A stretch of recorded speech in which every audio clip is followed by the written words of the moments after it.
when we get on the phone with these people, like, hey, yeah, we've got the chops, we can do these amazing things you need, but we're also basically your demographic. Like, we know exactly who you're trying to target because we're them. Welcome, everyone, to another episode of the Seven Figure Journey podcast, where we have the privilege of meeting with real business owners going through real stuff.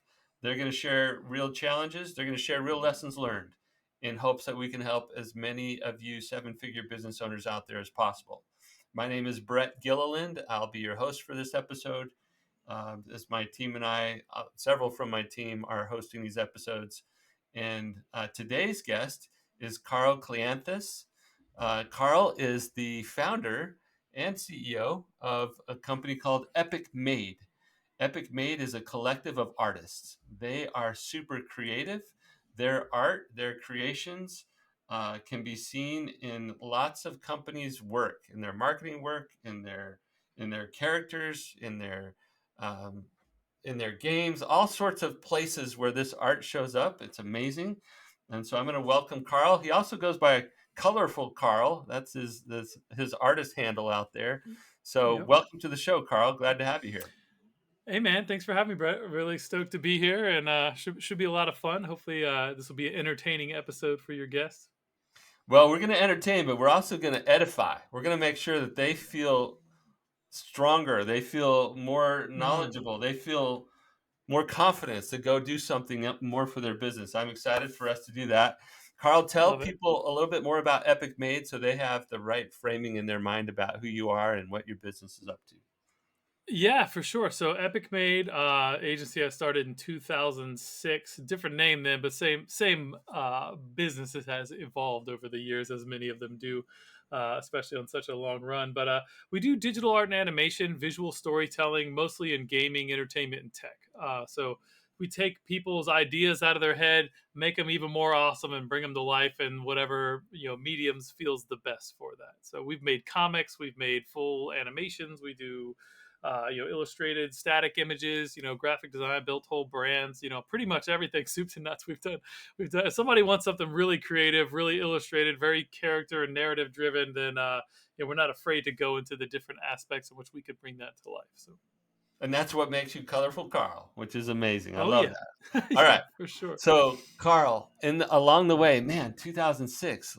Even if there were multiple iterations of your business, that's a long time to be doing this. You've certainly learned some lessons.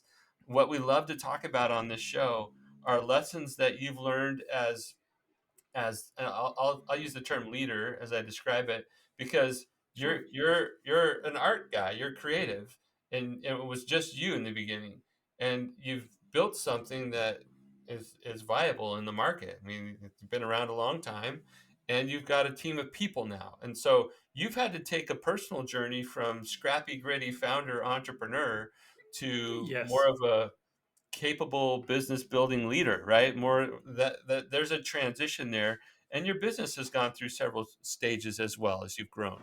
So I would love to have you, not the early days, we honor and respect that, but the more recent, and let's say the last few years, lessons learned about growing the team, building the business that other business owners might benefit from.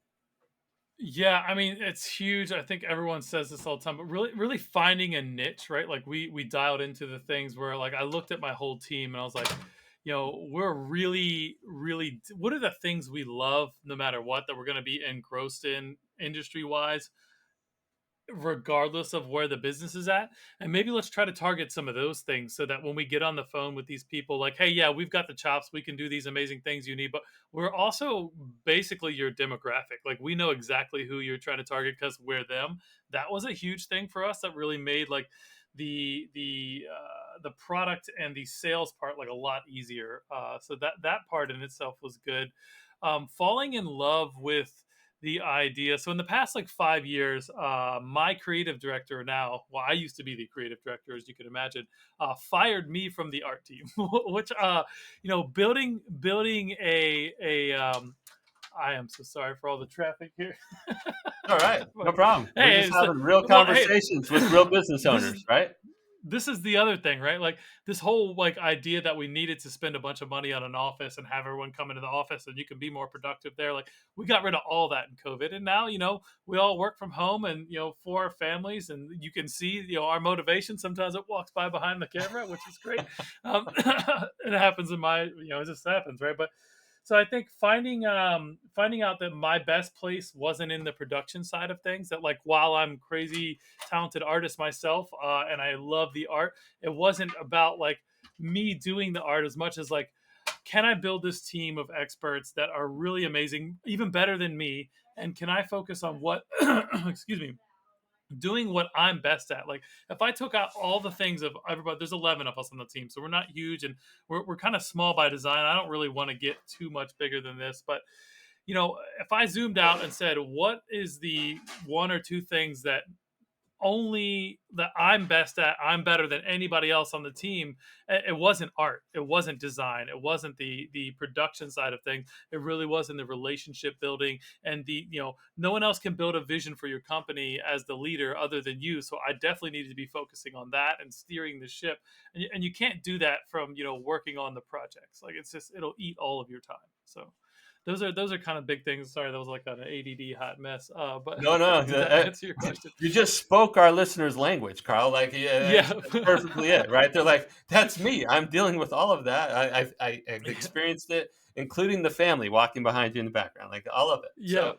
So, okay, so Carl is real. Now we know that. Um, Yep. Yep. well, Not I AI want generated. yeah, I want to talk about for just a minute. I want to talk about the reality of leveraging your strength, understanding where you're best is a great principle in and of itself. I think we should do that with all of our team. Like let's figure out what people are great at and set them loose on that kind of work. But then Yeah. additionally, you touched on what I think is one of the main responsibilities. In fact, I think it's the number one responsibility of every leader is to set the vision. And you Yeah. you mentioned that. It's like nobody else on the team is responsible for that. Now, I hope that you'll invite them into the process so that they can co-create it with you, but you're singularly responsible for making sure that we have clarity of vision, that we're aligned in our team and our resources to go pursue that vision in a very coordinated fashion, right? So Yeah. and I love that you're thinking about that. So the more our business owners collectively, well, the more we can be thinking, raise our sights higher. We want to be looking up and out. Not, I don't mean looking up, but we want to be looking at the business from a higher perspective, and we want to be looking Yes. outward facing kind of stuff. But a lot of us get sucked in, and we're looking inward and downward, right, in and down, and that there's nothing wrong with that when we have to build the machine. But when we start to build the team to work on improving the machine, our gaze needs to be up and out. So thank you for saying all that you did. Any other lessons you want to share from like the last 5 years? That part of your journey, I think, is very relevant to what we're dealing with here on this podcast. Yeah, I think Gary Vee talks about this a lot, and a lot of business leaders. But like the soft skills are almost more, they're as important as the rest of the skills, right? Like I've hired artists. Like I hired someone one time, probably the most talented person I've ever met in my life. Like I mean, unreal levels of talent. And I was so excited. I was like, oh my god, this is gonna work so good. And the first project we put them on, like they were not capable of working in a team setting. They weren't capable of anyone having any feedback on their ideas. And so, as talented as you can be, I would rather have rookie talent that's like, let's learn, let's grow together. Like, teach me everything you know, and I want to be better. And like, I have this base skill, but like, so that's hugely important, I think. So, looking at like just the company culture and how people fit into there and what bad, like the old saying, like one bad apple could ruin the whole bunch. It really does. Like you especially in a small team, if you've got one person with a major ego, with like, okay, they're talented, but like they make everyone's life suck and they're terrible to work with, and you don't want to talk with them. Like they gotta go. Like that doesn't work. You can't scale that. You can't build like an environment that people want to be in, especially in a creative world in an agency space. Like people should love the space they're in. They should love working with each other, or at least like be inspired by each other, even if they're different and they don't, necessarily love them. Like I'd literally tell my whole team I love them. Like, but that's just me. I'm probably a little weird, but they don't Colorful, seem to not mind. weird. So Colorful, yeah. Carl, No, not weird. they've been with me for over a decade, like half my team, right? Like, which is that says something. So It does. It says something amazing, and you're setting up. I don't know, like soft. You're just lobbing softballs to me because on this show, and people who've listened to it have heard me talk all the time about the three roles or the three hats that you must keep as the business owner. The first was set the vision, which we already talked about. The second is build the yep, team. And the vision yeah, includes clarity on the culture fit, clarity on the values. Like this is who we are, this is how we operate. And then building the team to that means we don't bring in those bad apples. As talented as they may be, we can't look at just their skill level. They've got to fit within the vision and the team that we're building. And then the third hat, which we haven't talked about, but I know is a favorite up at night thing to think about for you and all of us is get the resources, right? It's like how do we get the fuel that we need to drive the vision and build this team? yeah. And that is where the rubber hits the road, isn't it? That's it. Yeah. And Yeah. and I know from conversations outside of this podcast that you're thinking about that. Like how do I bring the right business in, and how do we take the projects that we have and turn them into longer term relationships? And that's Yep. all part of this get the resources responsibility that you have as the business owner. So you're thinking about all the right stuff. You're focused on those things. I appreciate you sharing those lessons. Let's shift gears in our conversation to things in your ongoing efforts to build the team, develop this business, work on the right stuff. What is it that I could help you with today that might be useful to somebody else out there? Yeah, I mean, I know we kind of batted around some ideas earlier on. I think, there's always this entrepreneurs tend to be have a predisposition for ADD. Like I don't know what that is. I actually had someone on my podcast. We haven't aired the episode yet, but she specializes in working with agency owners, especially ones with ADD, which is like a double down niche. I feel like if you're an agency owner slash entrepreneur and you're creative, you're like there's a high percentage that you're ADD. Like, and I don't know what that is, other than I think it's just high stimulation, lots of create like Lots some of of our creativity, lots of yeah. ideas. Yeah, and the foundational, like when you start a business and you're like this, like, hey, I'm just this hustler, like I gotta pull all these things together. Being ADD is like the best way to have like the best foundation. Like you can do a million different things and keep it all moving, but once you hit a certain precipice and you have to start giving away hats and you have to start doing things that like, hey, I really suck at this like admin part of things, but I don't quite have the resources to pay somebody else to do it yet. So I've got to figure out how to overcome my shortcomings and my weaknesses the way I'm wired to get these things done, even though it takes so much energy out of me. We were talking about this 30-day marketer course that, like, the first time you and I talked, you're like, hey, you should definitely check this out. And really great information. I got in there, and I got behind immediately, like shocker, right? Because a big thing with ADD is a difficulty in prioritization, right? Like, so it's everything feels like it's on fire, so I've got to do them all at once, right? And I've realized like there's a lot of processes that I can go through in creating, like just like scheduled blocks of time to do these sorts of things. And like, hey, the contracts and really hard things, I got to do those in the morning, like before my brain's tired. And then like I can do art pretty much even late at night. Art is like really easy and that flows for me. So there's just like different times of the day where I can do things. And then some days, like I'll wake up and it's like, today's not the day. Like I can't do this type of shit at all today. So like, and that's okay. I think for me right now, the narrative that I'm trying to get better at how I speak to myself in my head, right? That's a huge mental thing. Like, don't I sometimes I'll get really negative on myself, and that kind of spirals the wrong way. And outwardly, I'm this extroverted, super positive dude. Um, but that isn't always what's going on inside. So like, yeah. Anyways, I So guess the so the question. focus. So how do you stay focused on the things that are most likely to move the business forward when when you have a tendency to be drawn to lots of different ideas and have lots of ideas, and or maybe you just don't have the energy to go do some of that thing that needs to get done. Am I capturing the right things here? Yeah, absolutely, absolutely. Okay.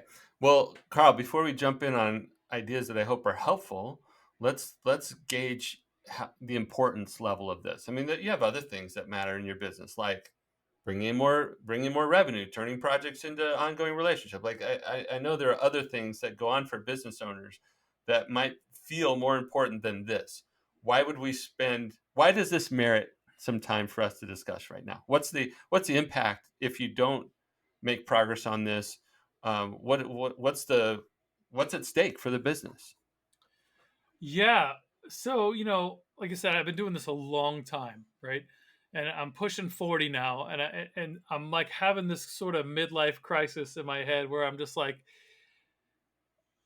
I've been sprinting hard, and like the hustle, like I can outwork anybody mindset is getting really exhausting, right? So I Mm, look at the things we're talking about here as like I'm in this gear and I'm running the hamster wheel, like, and we're okay. Like I make it happen, but if I stop, like that's going to be bad. The whole thing's going to fall apart.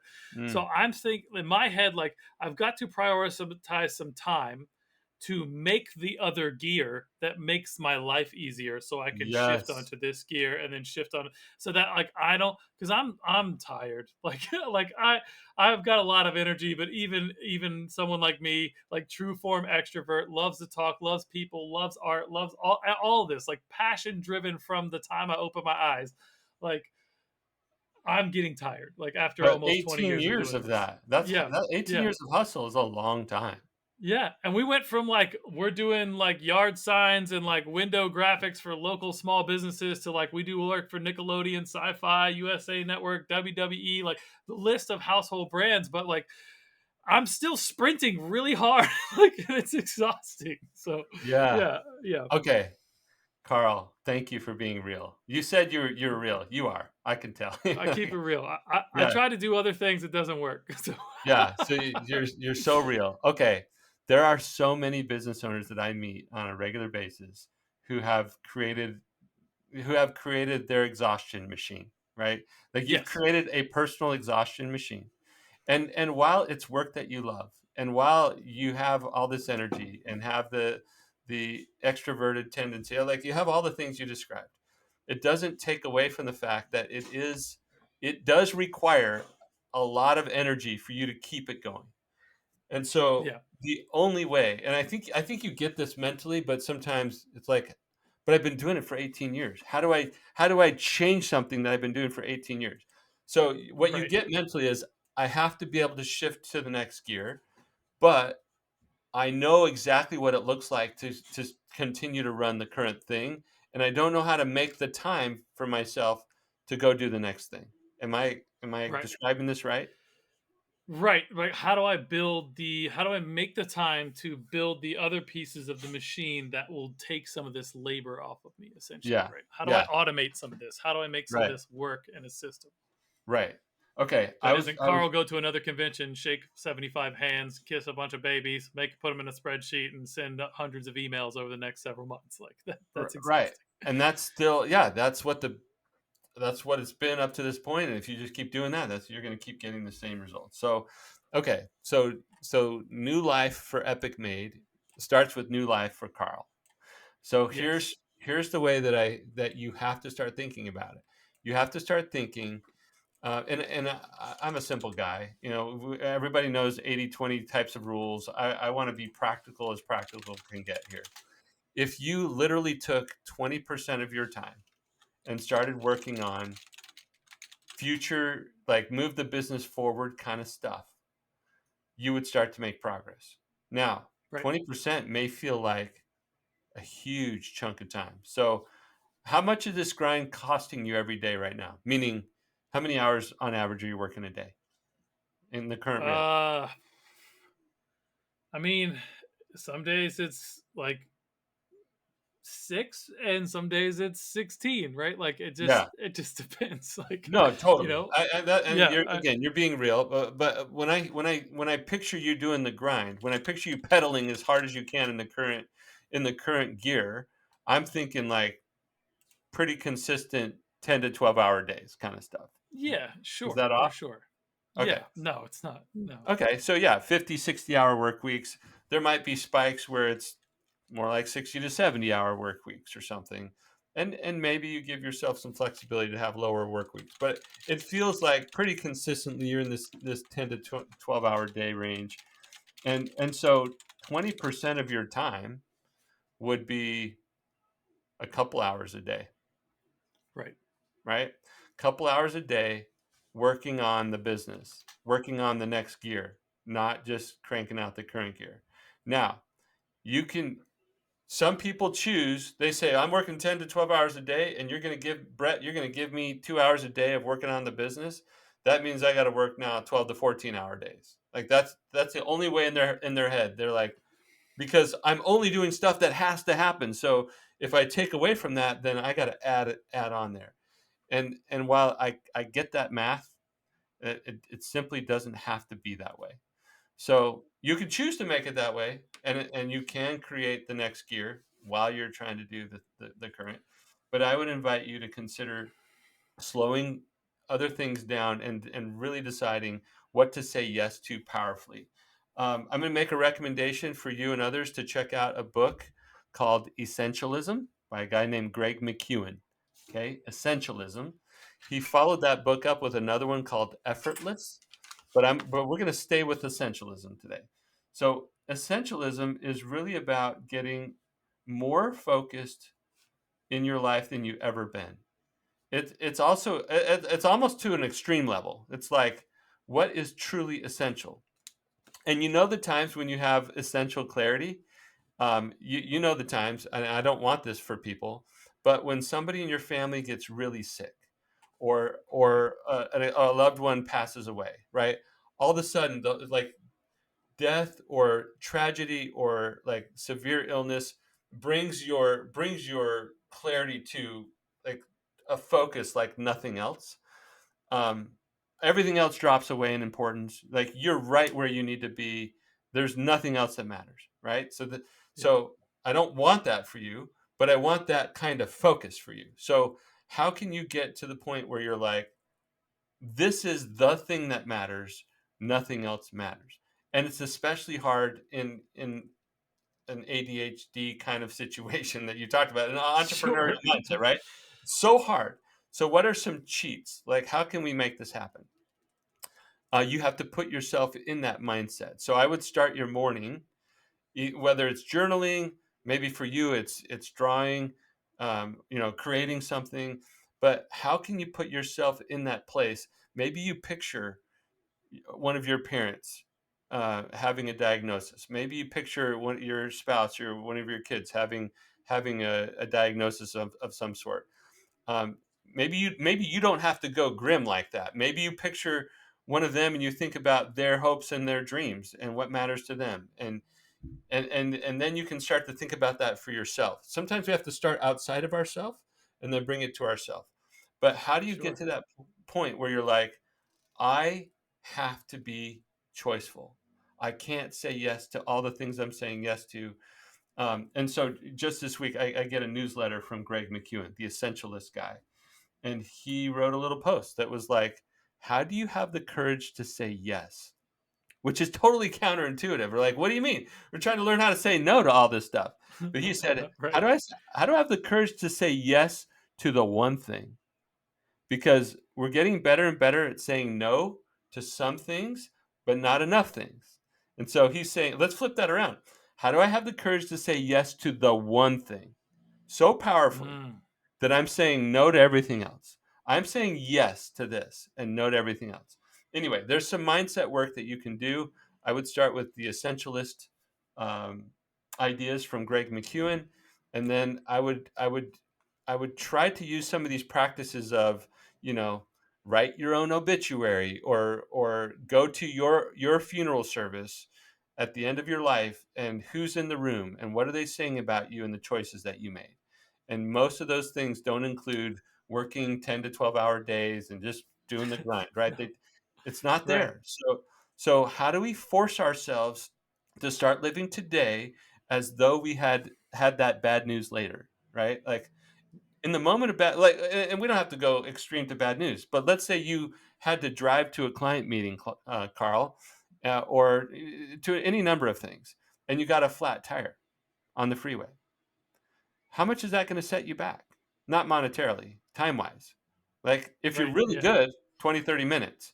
Maybe if you have to call AAA and wait for somebody, that could be hours, right? So Right. there are forcing functions in life that cause you to hit pause on everything else.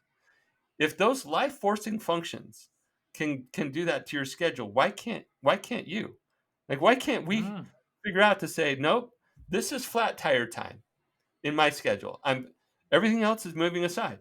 I just got a flat tire. Call it whatever you want. I just created space in my calendar. And in this space, I'm going to get clarity about things that I'm going to say yes to. The things that I'm going to say yes to. And that means necessarily that there are other things that I'm going to say no to. So, some business owners don't want to go here, but maybe there are some paying client projects today that are not the right kinds of projects for you, but they feel necessary, right? We're addicted to them because we're like, oh, but it's revenue. I need the lifeblood of that revenue. right.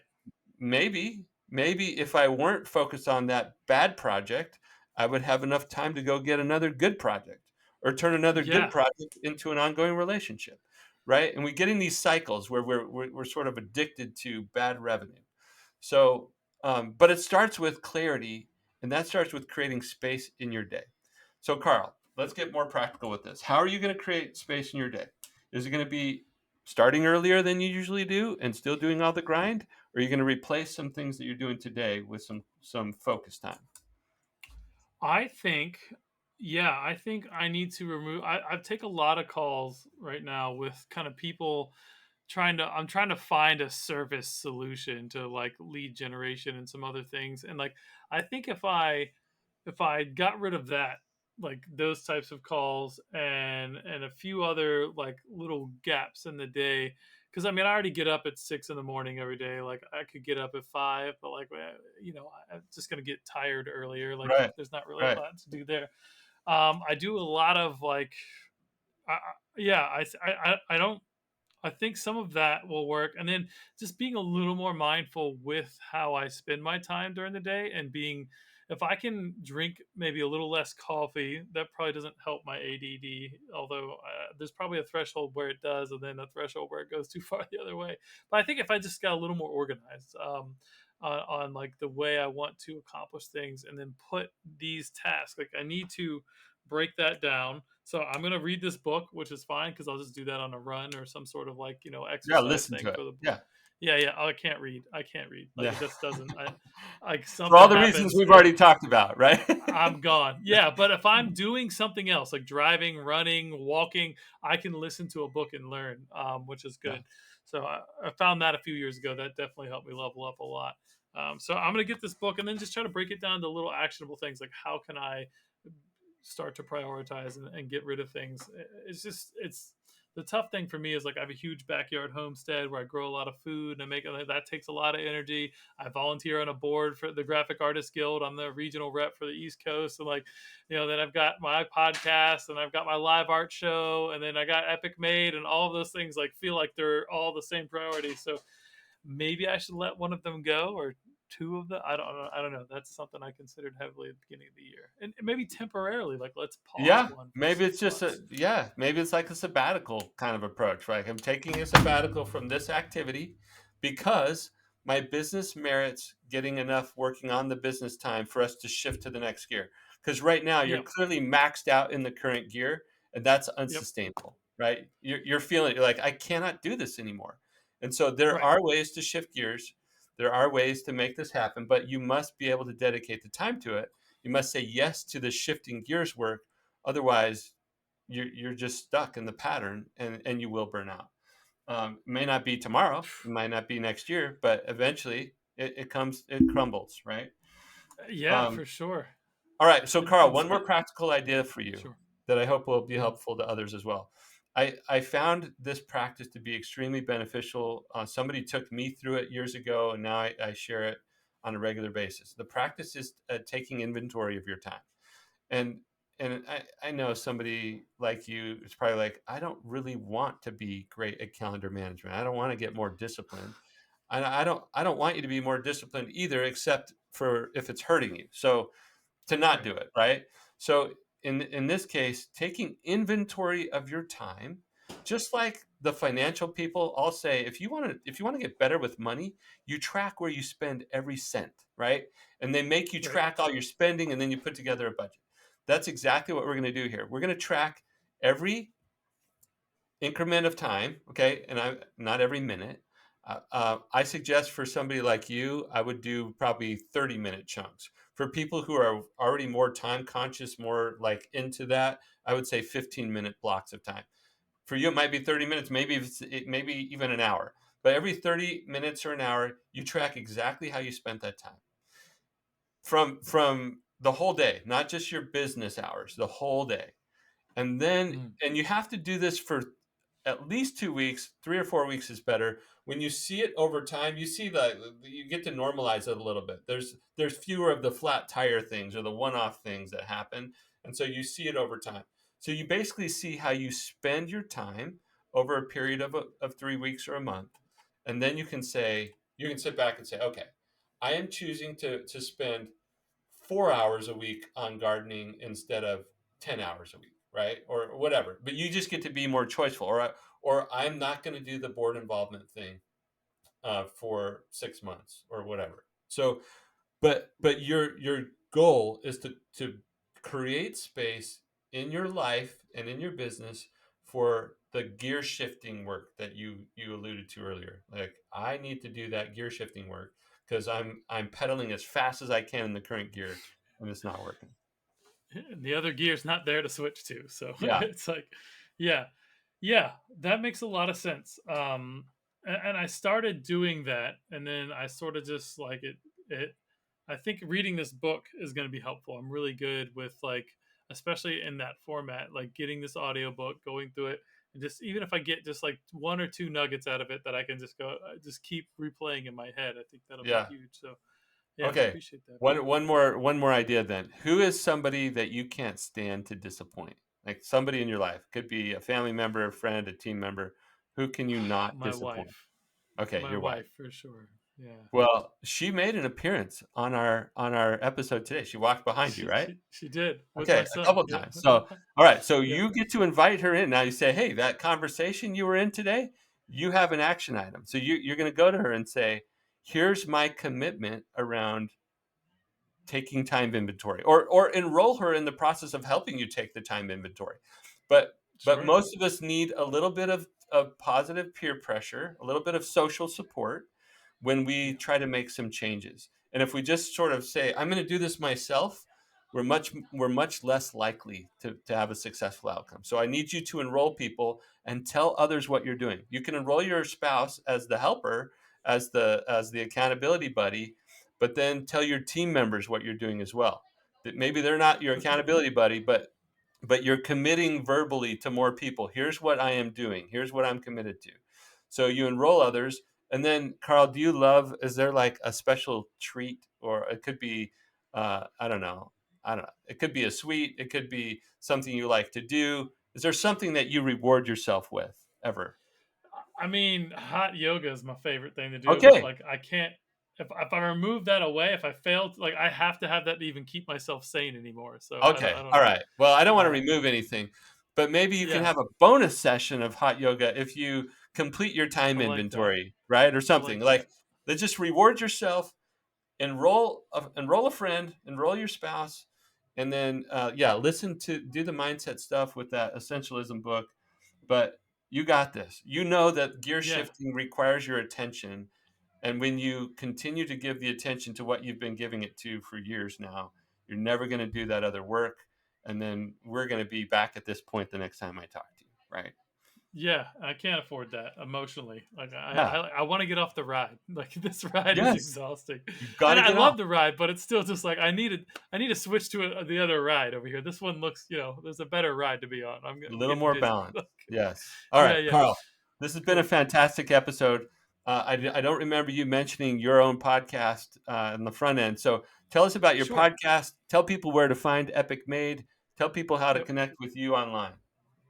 All right, sure. So my podcast is called the Pixel Retentive Podcast, and it's on the intersection of art and business, and it's co-hosted by myself and my creative director at Epic Made, Ross Chupa.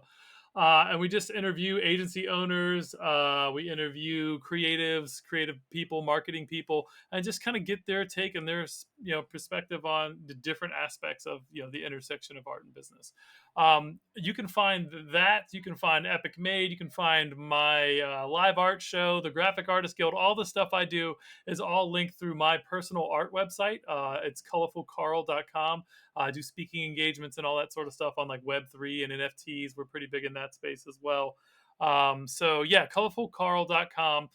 There's links to everything there. You can even see my personal artwork and buy a print if you're into it. So it's pretty fun. So That's amazing. Well, Carl, thank you for being so real and bringing your real stuff to the show. It will help many other business owners out there who are dealing with that. beautiful. I hope that it does. And if anybody wants to follow up with anything I talked about, I'm happy to help people. That's part of my mission. Being a part of the Graphic Artist Guild and helping out there is just I want to help other people, especially creatives and entrepreneurs. So Awesome. Very good. awesome. Okay. It's been a Thanks, Greg. great episode. For everybody out there listening, please like, share, review, comment, do all those things that help these episodes get in front of as many seven-figure business owners as possible. We're all dealing with these similar things as we try to go from scrappy, gritty founder to capable business building leaders. It's a transition and a shift that needs to happen in ourselves and in our business, and you absolutely can do it. Thanks for being with us, and come check out another episode of the Seven Figure Journey podcast.